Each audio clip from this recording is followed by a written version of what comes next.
ऐं ग्लौं खनिप्रियायै नमः ॐ ऐं ग्लौं काम्यायै नमः ॐ ऐं ग्लौं कमलायै नमः ॐ ऐं ग्लौं काञ्चन्यै नमः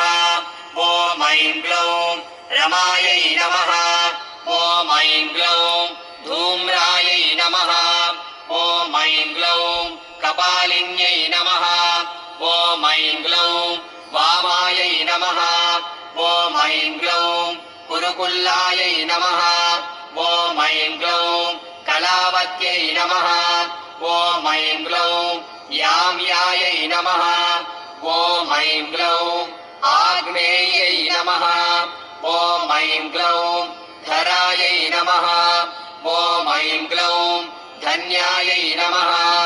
ॐ ऐं ग्लौं दायिन्यै नमः ॐ ऐं ग्लौं